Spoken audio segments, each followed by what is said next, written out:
Hi, this is Vishwardhan Reddy Erva, recording this video for assignment 1, part 2, that is PyTorch implementation using copilot and Hugging Face. So the task is to implement PyTorch using copilot, which actually takes a couple of hours for the program that is going to take for a couple of days. So I have also utilized the functionality of Hugging Face. Hugging Face is one such applications that is actually contributing so much for the transformers, which is a TensorFlow library. Transformers are the state-of-art machine learning for PyTorch and TensorFlow.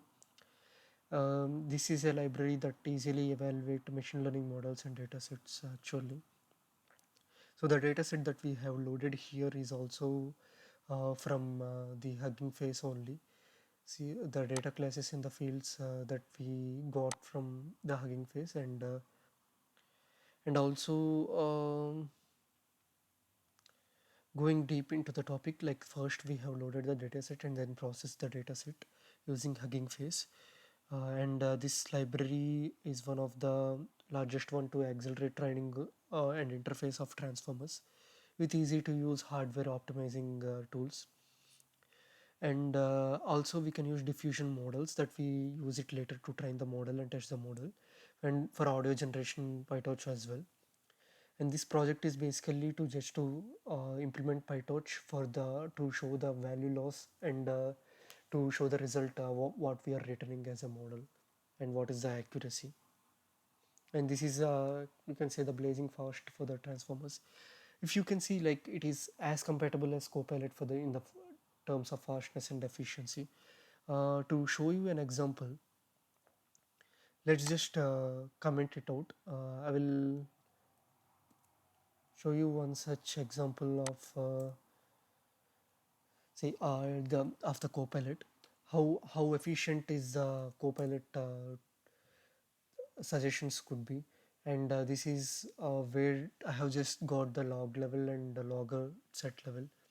And after using the verbosity, that is of recurrent neural networks, and transformers using the logging, I have set the log level of verbosity. And for the next function, that is logger dot warning, it is actually taking time to generate because it is a huge function to generate. So with this just basic GPU functionality, I can even generate multiple lines of code that we can go through half of the code. Like, it is just at the line of 220 and we can generate the 100 more lines with just using copilot. So it is just taking a little more time to actually process, as there are billions and trillions of data sets that is being loaded into GitHub Copilot, that it needs to be processed at this level of process. So if we just go through the comments, let's logger dot warning, and here we can say, actually, I don't know what is happening. So here it is taking time. It's just a few seconds of matter. Look how much it has generated within seconds. Till this distributed training, even after this, it is just showing on the level of code that we need to put. Even with the training and the data set, I haven't even changed the numbers. That is still -1. That is actually the see the level of code that is being generating. With this is so very confusing to see, like, the number of functions that is put on randomly generating and generating.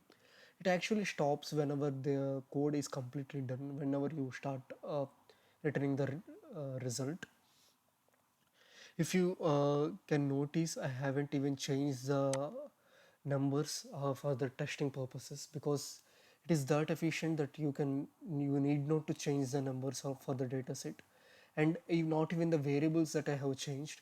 While going to the end, you can actually predict, like, you can see that written results is the variable that it has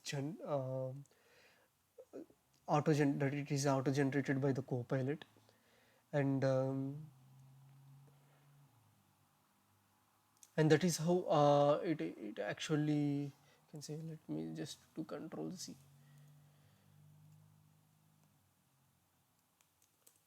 So sorry for that. Yeah, that is how perfectly and efficiently it just generated. It is actually 99.8% times it is always right, and few other times we just need to change the numbers. That's it. Um, after the feature engineering, and we have started doing the model evaluation and trying the model to fit the model, and validation was done, and then calculated the loss of the model train. All this code is just being generated by the Hugging Face transformers and the copilot. Basically, the dataset is from Hugging Face. Even the comments were being generated due to the links that I have provided in the references. The comments are also generated by the copilot itself, and that's how efficient this code was. And after the returning of the results, the aval loss was calculated, and the accuracy was printed based on the batch size. By default it was 5 for the epochs, and that is how the PyTorch was implemented for this section of Copilot and transformers using Hugging Face. Thank you.